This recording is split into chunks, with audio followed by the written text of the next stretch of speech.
يعني انا اسف ان انا بقول كده، ولكن دكاترة برضو دكاترة جلدية ودكاترة كبيرة جدا مش فاهم. تاني خليني اشرح لك يعني ايه مينوكسيديل، واقول لك بقى التفاصيل دي كلها. المينوكسيديل ده دواء واخد موافقة هيئة الغذاء والدواء الأمريكية إن هو يطلع أو تو سي. يعني إيه أو تو سي؟ يطلع أوفر ذا كاونتر، يعني يتاخد من غير وصفة طبية، يعني تدخل الصيدلية تاخديه وتمشي. أنت لو رحت أمريكا تيجي تطلبي أي حاجة، إيه، لو أنت عندك عايزة تاخدي مضاد حيوي مثلا أنتي بايوتيك، وأنت عندك تونسايل وعندك التهاب في اللوز مثلا، الحلق، وجيتي تاخدي مضاد حيوي ما يرضاش يديك الصيدلي، لازم وصفه طبيه. المينوكسيديل تاخديه وتمشي. هل لو في حاجه زي كده، هل لو هو خطر بالشكل ده هيتساب او تو سي؟ لا. البنات بره بيستخدموه، في اوروبا وفي كل الدول العالم بيستخدموه لتطويل وتغذيه الشعر. تمام. واساسا الناس اللي عندهم صلع وراثي ماشيين على المينوكسيديل بقالهم 7 8 سنين، ولكن للاسف النتيجه ضعيفه لاسباب انا ذكرتها في شرحي في الفيديو. ان هو لوحده هو دوره موسع الاوعيه الدمويه، لكن ما بيشتغلش على الهرمون ده لازم نوقفه. تمام. ودي المشكله، انت بس لسه مش فاهمه يعني ايه، او مش عارفه يعني ايه طريقه العلاج في الحاله بتاعتك. ولكن انا بقول لك ان بيجي لي الاف الحالات اليوميه، والناس اساسا يعني زهقانه ان هي بتاخد مينوكسيديل ومش واصله لنتيجه. مين قال لك ان هو بيطلع شعر بسرعه؟ لا، هو بيساعد، ولكن البيبي هير اللي بيطلع ما بيطولش، في مشكله. يبقى دي نقطه مهمه جدا. النقطه الثانيه، انواع تساقط الشعر كتير، في ثعلبه، في تينيا، في حاجات كتيره جدا.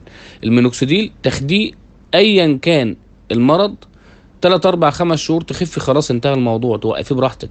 الا التساقط الوراثي. التساقط الوراثي ده مرض اندروجينيك، مرض هيريداتري، مرض وراثي، زيه زي مرض السكر، مرض الضغط. هل مريض السكر النهارده لما بياخد الحبايه بيخف؟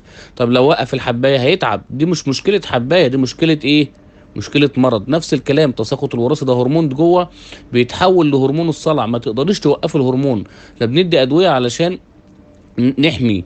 المينوكسيديل اخره ان هو هيحافظ على الشعر الموجود او بيبطئ الصلع، ولكن مش بيعالج. الكورس اللي انا بديهولك دلوقتي ده كير ليلوشن حل 80% من المشكله. دلوقتي الدكاتره، يعني الدكاتره اللي بتستخدم ال- الكير ليلوشن مع الكورس فرق معاه كتير جدا في العيادات. لازم تبقى انت فاهمه النقطه، لان الصيدلي مش عارف. هو يعني للاسف دكاتره كتير كمان بتنقل من بعض ومش فاهمه حاجه.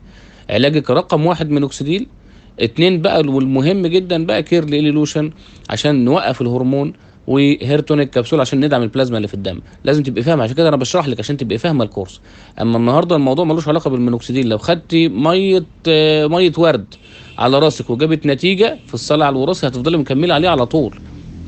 احنا بناخد علاج لمده 6 شهور، وفي خلال بعد 6 شهور بنبدا نشوف نقيم، نسحب الادويه بالتدريج ونشوف استجابه الشعر. لقينا الدنيا تمام مفيش اي تساقط، خلاص احنا كده مستمرين، يعني نسحب علاجات براحتنا.